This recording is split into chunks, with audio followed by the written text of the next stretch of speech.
गरीब साध साध सब नेक हैं, आप अपनी ठोरे। जो सतलोक ले जाएंगे वो साधु कोई और। सतगुरुदेव की जय। बंदी छोड़ कबीर परमेश्वर जी की जय। बंदी छोड़ गरीबदास जी महाराज जी की जय। स्वामी राम देवानंद जी गुरु महाराज जी की जय हो।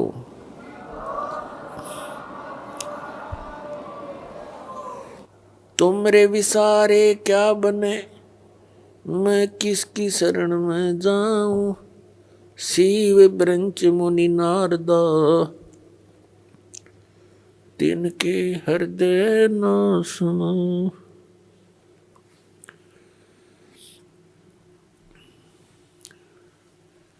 परम पिता परमात्मा पूर्ण ब्रह्म सर्व सृष्टि रचनहार कबीर परमेश्वर जी की असीम कृपा से आप सभी पुण्यात्माएं सत्संग सुनने के लिए उपस्थित हुए।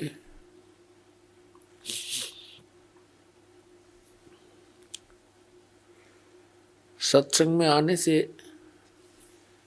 इस जीव को ज्ञान होता है, तू कौन है, यहाँ किस लिए तू ये जन्म और मर रहा है।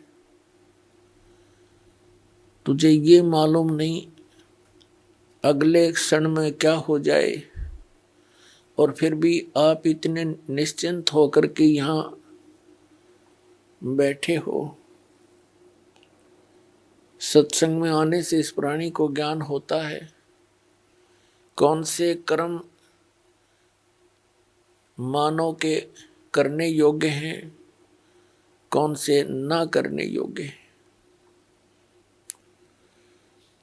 फिर मानव जीवन का क्या उद्देश्य है,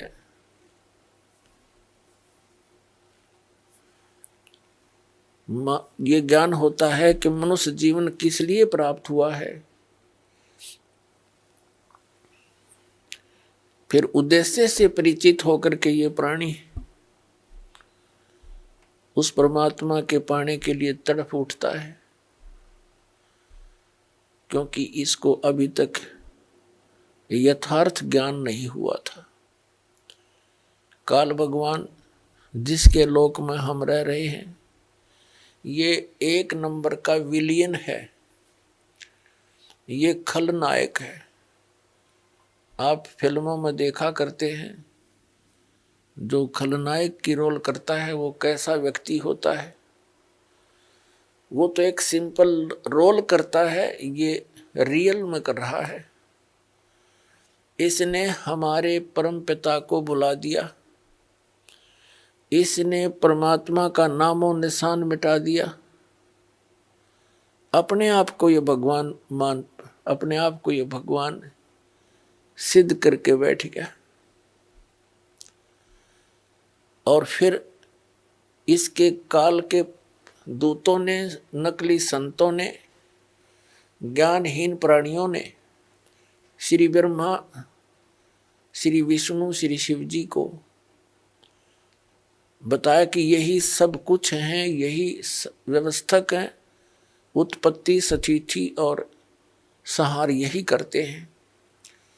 ब्रह्मा जी को तो कुछ एक बता ही देते हैं कि ये इसकी मृत्यु होती है, इसका कुछ समय निर्धारित है जीवन का। लेकिन श्री विष्णु, श्री शंकर भगवान जी को ये अजर व अमर बताया करते थे। इन्हीं की पूजा का विधान दृढ़ किया करते थे, जो किसी भी सदग्रंथ में प्रमाण नहीं था।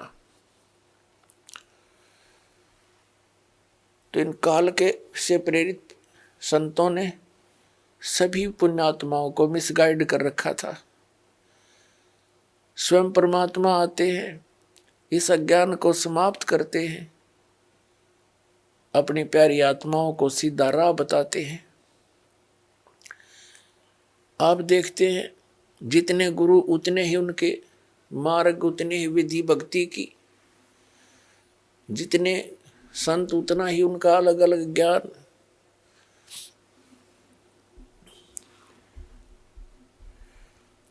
ये सारा कारण क्या है? इस काल भगवान ने सबको भ्रमित कर रखा है। इसने भ्रमित क्यों कर रखा है? परमात्मा ने हमारे ऊपर एक दया करी थी, कबीर भगवान ने, जो हम सबका जनक है। आज पहले भी आपको बताया था सुबह के सत्संग में, जब इस काल भगवान ने इस दुर्गा देवी जी के साथ बद व्यवहार करने की चेष्टा की थी, इस दुर्गा जी ने अपनी इज्जत रक्षा के लिए इसके पेट में शरण ली थी। परमेश्वर ने, कबीर देव जी ने, सत्य पुरुष ने इस ज्योति निरंजन को इसके 21 ब्रह्मांड समेत वहां से निकाल दिया था, साथ में दुर्गा जी को भी। और साथ में इसको एक ऐसा वचन दे दिया था कि यहां जो ऐसे कर्म करता है सच्चे लोक में, उसको ये रोग लगता है 1,00,000 मानव शरीरधारी प्राणियों का नितहार आहार करने का। इसको वो श्राप लगा हुआ है, 1,00,000 मानव शरीरधारी प्राणियों का ये नित आहार करता है।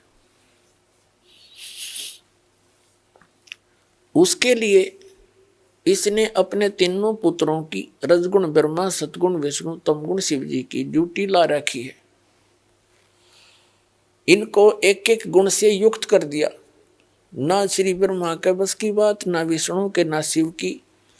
इनके अंदर से एक ऐसी रेंज निकल रही है, रेज, ऐसी किरणें निकल रही हैं जो इसके अंतर्गत इस 3 लोक में, पृथ्वी लोक, पाताल लोक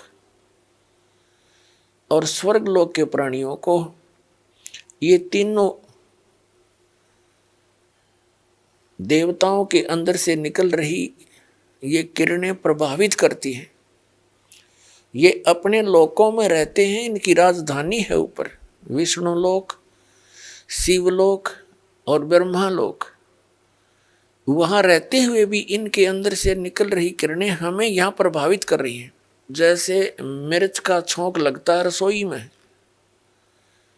उसका प्रभाव जाकर के दिखता है दूसरे कक्षों में बैठे हुए अन्य घर के सदस्यों पर, छींकें आने लग जाती हैं। उनके बस की बात नहीं कि वो छींकों को रोक सके। मूल वस्तु रसोई में, उससे निकली हुई उस किरण ने उस प्रभावित कर दिया जाकर तीसरे कक्ष में 50 फुट की दूरी पर बैठे सदस्य को। ठीक इसी प्रकार श्री ब्रह्मा, श्री विष्णु, श्री शिव जी से निकल रही ये किरणें,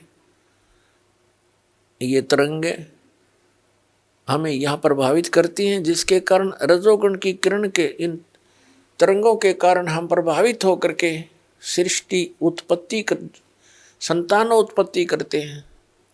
जिस कारण से ब्रह्मा जी को सृष्टि की उत्पत्ति करता बता दिया। यू खाक उत्पत्ति करता है, उत्पत्ति तो परमात्मा ने करके दे रखी। कबीर साहब ने सारे ब्रह्मांड रच दिए, इसके 3 गुण 5 तत्व दे दिए। ये तो केवल प्रभावित करता, जिस कारण से सभी प्राणी अपनी ये विवश होकर के, विषय वासनाओं के वश होकर के संतानोत्पत्ति करते हैं। और फिर यहाँ के यहाँ की सुविधाओं की इच्छा, राजसी ठाठ सभी चाहते हैं, ये उसी का